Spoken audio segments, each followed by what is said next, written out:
A True Martial World, Bab 62, Judul, Kambing Hitam. Pada saat ini, kompleks pemimpin klan suku Lian. Apa, wanita Jalang Jiang Xiaoru ini kabur? Setelah mendengar berita itu, cangkir teh di Lian Chengyu hancur. Teh panas berceceran, membuat Zhao Tiezu terkejut. Dia tidak tahu mengapa Lian Chengyu begitu marah. Faktanya, Lian Chengyu memiliki kompleks rendah diri tetapi juga pria yang sombong. Di depan elit suku besar, dia harus lebih rendah.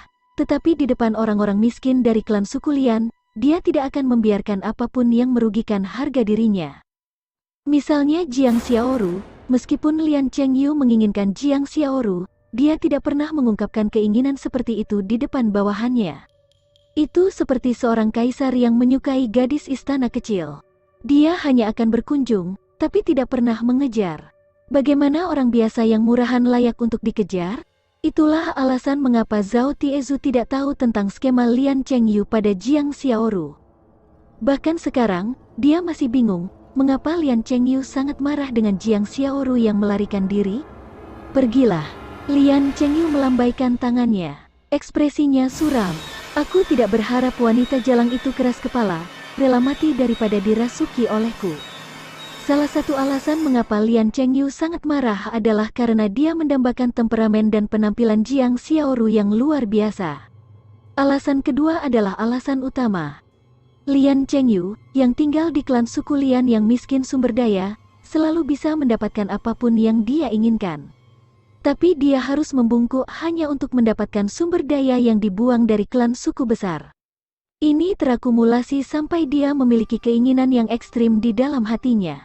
Dia ingin mendapatkan sesuatu yang bukan miliknya, dan jika itu miliknya, tidak ada yang bisa menyentuhnya. Bagi Lian Chengyu, Jiang Xiaoru milik klan suku Lian, jadi dia secara eksklusif miliknya. Tidak apa-apa jika dia tidak bisa mendapatkan barang-barang orang lain, tetapi barang-barang di klan suku Lian adalah miliknya dan keluarganya. Jadi tidak ada yang membuatnya lebih marah selain dia melarikan diri. Wanita jalang ini mungkin sudah mati. Seorang gadis berusia 15 tahun harus memiliki banyak keberanian untuk melarikan diri ke hutan belantara yang luas sendirian karena itu sama dengan bunuh diri. Dan tidak mungkin mengirim orang untuk menemukannya. Hutan belantara yang luas begitu besar, siapa yang tahu ke arah mana Jiang Xiaoru melarikan diri? Dan mengirim lusinan anak buahnya dari kamp prajurit persiapan mungkin akan mengakibatkan kematian. Itu tidak sepadan. Segera, Lian Chengyu menerima berita kedua. Orang-orang yang telah meminum pil pengencer darah akhirnya jatuh sakit. Sebenarnya waktu bagi mereka untuk jatuh sakit sudah tertunda dari perkiraan awal Lian Chengyu.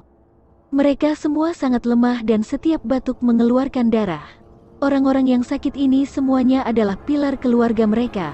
Mereka awalnya berharap mendapatkan makanan tambahan untuk keluarga mereka dengan memurnikan tulang. Tapi sekarang, pilar itu hilang. Beberapa hari ini, karena kekurangan makanan, sudah ada beberapa orang yang meninggal karena kelaparan dan kedinginan. Yang pertama meninggal adalah orang sakit dan orang tua. Keluarga dengan laki-laki berbadan sehat hampir tidak bisa berbuat apa-apa, tetapi tanpa laki-laki mereka, hari-hari mereka di depan tak terbayangkan. Dan untuk ini, eselon atas klan suku Lian tidak lagi maju untuk memberikan bantuan. Mereka tidak membagikan makanan karena Lian Chengyu telah memutuskan bahwa orang-orang ini tidak akan bertahan lama dan telah kehilangan nilainya. Dengan sedikit makanan yang tersisa di suku tersebut, mereka masih harus terus merekrut orang-orang berbadan sehat untuk memperbaiki tulang-tulang kuno. Tentu saja, setelah angkatan terbaik yang bugar cacat, kelompok kedua adalah sekelompok orang biasa-biasa saja. Tapi itu tidak masalah karena tulang-tulang kuno hampir selesai dimurnikan. Meskipun eselon atas klan suku Lian begitu dingin dan tidak berperasaan, orang-orang dibiarkan dalam kegelapan. Mereka tidak tahu yang sebenarnya, karena itu semua salah Yiyun. Anggota keluarga yang putus asa dari orang-orang yang sehat datang ke kompleks pemimpin klan suku Lian, berharap diberi makanan, dan berharap mereka bisa mendapatkan pil pengencer darah yang telah menyelamatkan nyawa laki-laki mereka. Tentu saja di mata anggota keluarga, itu adalah obat ajaib yang menyelamatkan hidup. Tetapi eselon atas klan suku Lian menolak permintaan ini. Jumlah pil pengencer darah terbatas, dan karena pil itu mempengaruhi kekuatan hidup seseorang, mengapa mereka menyia-nyiakannya pada orang-orang yang tidak memiliki kesempatan untuk bertahan hidup ini? Sebagai juru bicara, Zhao Tizu dengan arogan berdiri di atas mimbar dan melirik dengan menghina anggota keluarga dari pria berbadan sehat itu. Dia pernah menjadi anggota orang miskin, tetapi sekarang Zhao Tizu merasa dia tidak lagi miskin. Dia telah melarikan diri dari alam orang miskin, dan berbeda dari makhluk inferior seperti semut. Dia sekarang adalah bawahan dari Lian Chengyu. Ketika Lian Chengyu menjadi prajurit kerajaan surgawi Tai'ah, atau bahkan seorang ksatria kerajaan, dia akan menjadi salah satu pelayan dari ksatria kerajaan. Kamu tahu betapa hebatnya kerajaan Knight? Seorang penjaga rumah Perdana Menteri setara dengan pejabat kelas 3.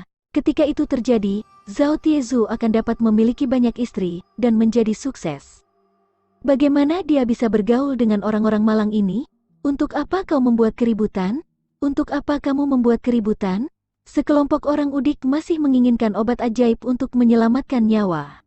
Menurutmu, berapa banyak obat ajaib yang dimiliki suku kita? Tahukah kamu biaya untuk memurnikan obat ajaib? Zhao Tizu memandang ke bawah ke arah sekelompok wanita dan anak-anak yang compang camping. Tapi melihat mereka tercengang oleh kata-katanya, dia merasa seperti dia sekarang adalah orang eselon atas. Jika aku mengatakannya terus terang, semua kehidupan udik yang dijumlahkan tidak akan cukup untuk ditukar dengan obat ajaib. Kamu ingin makanan? Kamu ingin obat ajaib? Putuskan harapan. Suku itu sebelumnya telah menyelamatkan nyawa anak buahmu sekali, dan kamu masih berharap sedetik? Itu anak buahmu yang tertular wabah secara tidak sengaja. Itu tidak ada hubungannya dengan suku. Sayang sekali untuk keberuntunganmu. Jika kamu ingin menyalahkan, salahkan anak itu Yiyun. Dialah yang terinfeksi dan menyebarkannya kepadamu. Bajingan itu, bahkan dalam kematiannya, dia menyakiti orang lain. Zhao Tizu memiliki motif tersembunyi untuk mengobarkan api. Dan saat ini, seseorang dengan suara yang kejam berteriak, "Kultivator Zhao benar, itu semua karena pembawa sial itu Yiyun." Ini adalah suara Lian Cuihua. Dia telah berbaur di antara kerumunan dan menunggu waktu yang tepat untuk mengarahkan opini publik. Juga Jiang Xiaoru penggoda itu. Klan suku Lian kita telah dengan baik hati menerima keluarga bermasalah itu, memberi mereka makanan dan tempat tinggal, dan tidak hanya mereka tidak membalas kita, mereka bahkan membawa bencana pada kita. Sesama penduduk desa, jika kamu ingin menyalahkan, salahkan kedua pembawa sial itu. Lian Cuihua berteriak sekencang-kencangnya, dan anggota keluarga dari orang-orang yang sehat tidak dapat membedakan yang benar dan yang salah dalam keadaan putus asa mereka. Selain itu, kebenaran terlalu rumit bagi mereka, membuatnya terlalu sulit untuk dipahami. Sekarang dengan si jalang Jiang Xiaoru pergi, dia melarikan diri untuk menghindari hukuman. Ayo bakar rumah mereka, mari kita pastikan bahwa dia akan mati beku bahkan jika dia kembali. Mati kelaparan. Membakar rumah mereka juga merupakan bentuk pengusiran setan. Ayo pergi bersama penduduk desa.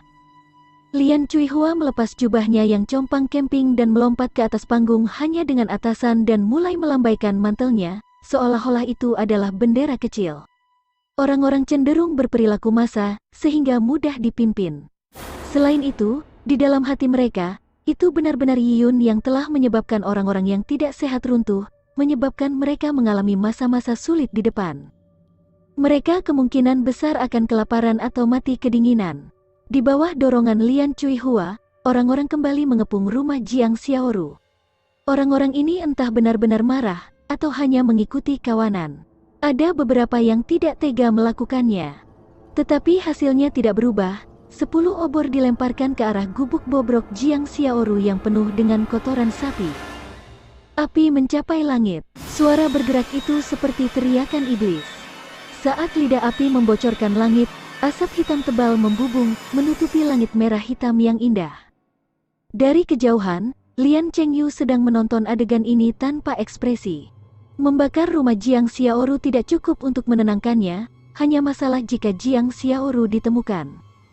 Dia dengan tenang berkata kepada Zhao Tizu yang berdiri di belakangnya, "Turunkan perintah, jangan mempengaruhi perbaikan tulang kuno. Juga, saat berburu, jika kamu menemukan Jiang Xiaoru, bawa dia kepadaku. Akan ada hadiah." Ya, Master Muda Lian. Aku akan jamin itu akan selesai. Zhao Tiezu menerima perintah sebelum pergi.